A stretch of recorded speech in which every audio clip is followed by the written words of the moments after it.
இப்போ வேற ஒருத்தர் அங்கே உள்ள நுழைகிறாரு. அவர் நுழையும் பொழுது அவரை பார்த்துட்டு பேசிக்கிட்டு இருந்தார். அவருடைய பேரை வைத்து ஒரு இது கால்குலேட் பண்ணிவிட்டு, இப்போ சந்திரசேகர்னு யாராவது வருவாங்க பாருங்கள் அப்படின்றார். யாரும் வரல, சந்திரசேகர்னு யாருமே வரல. நாங்கள் உட்காந்துருக்குறோம்.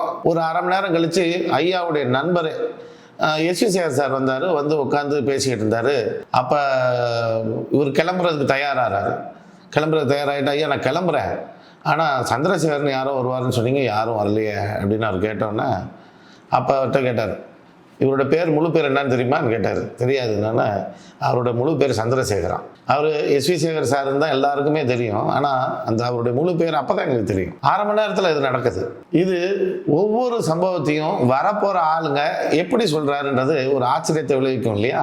இப்போ வரக்கூடிய நபர்கள் வந்து ஏதாவது ஒரு நபரின் பெயரை குறிப்பிடுறாங்க அப்படின்னா, அந்த நபரோட பெயர் உள்ளவங்க அடுத்து உள்ள வர்றவங்க அந்த பேர் உள்ள ஆளோடய அன்னைக்கு தொடர்பு வச்சுருப்பாங்க. அதுதான் அங்கே பெரிய அதிசயம். கிரகங்களோட இயக்கம் அப்படி தான் நடக்குது.